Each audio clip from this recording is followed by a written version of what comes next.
বাংলার স্বাধীনতা সংগ্রামীদের সিরিজের আজকের পর্বে বলবো অনাথ বন্ধু পাঁজার কথা। বিপ্লবী অনাথ বন্ধু পাঁজা ছিলেন ভারতীয় উপমহাদেশের ব্রিটিশ বিরোধী স্বাধীনতা আন্দোলনের একজন অন্যতম ব্যক্তিত্ব। তিনি গোপন বেঙ্গল ভলেন্টিয়ার্স দলের সদস্য ছিলেন। পেডি ও ডগলার্স নিহত হওয়ার পর বার্জ নামে এক ইংরেজ মেদিনীপুরের ম্যাজিস্ট্রেট হয়ে আসেন।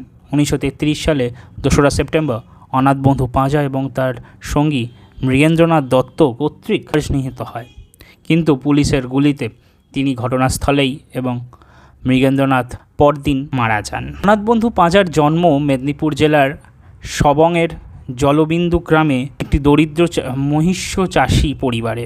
তার পিতার নাম সুরেন্দ্রনাথ পাঁজা। অনাথের 3 বছর বয়সের সময় তার পিতা মারা যান। তার মা কুমুদিনী দেবী ও জ্যেষ্ঠ ভ্রাতা তাকে প্রতিপালন করেন। তিনি প্রাথমিক পাঠ গ্রামের ভুবন পালের পাঠশালায় শেষ করে মায়ের সঙ্গে মেদিনীপুর শহরে যান এবং সুজাগঞ্জ প্রাইমারি স্কুলে ভর্তি হন, কিন্তু আর্থিক কারণে পড়াশোনা আর করতে পারেননি। তিনি বেঙ্গল ভলেন্টিয়ার্সে যোগ দেন এবং দলের নির্দেশে ও সহযোগিতায় প্রথমে মেদিনীপুর টাউন স্কুলে এবং পরে মেদিনীপুরের কলেজিয়েট স্কুলে ভর্তি হন। মেদিনীপুরে গোপন বেঙ্গল ভলেন্টিয়ার্স দলে যুক্ত হয়ে রিভলভার চালানো শেখেন এবং শেখার জন্য তিনি এবং মৃগেন্দ্রনাথ, নির্মল জীবন ঘোষ, ব্রজকিশোর চক্রবর্তী ও রামকৃষ্ণ রায় কলকাতায় যান। শিক্ষা শেষে 5টি রিভলভার সহ তারা মেদিনীপুরে ফিরে আসেন। এই সময় মেদিনীপুরের ম্যাজিস্ট্রেট বার্জ বিপ্লবীদের প্রতি অকথ্য নির্যাতন শুরু করলে উক্ত 5 জন যুবকের উপর বার্জ হত্যার দায়িত্ব অর্পিত হয়।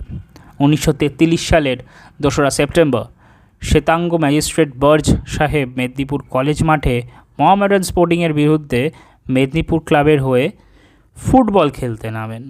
খেলা প্র্যাকটিসের ছল করে বল নিয়ে মাঠে নামেন অনাথ বন্ধু ও মৃগেন্দ্রনাথ দত্ত। মাঠেই 2 বন্ধু বার্জ সাহেবকে আক্রমণ করলে তিনি স্পট ডেড হন।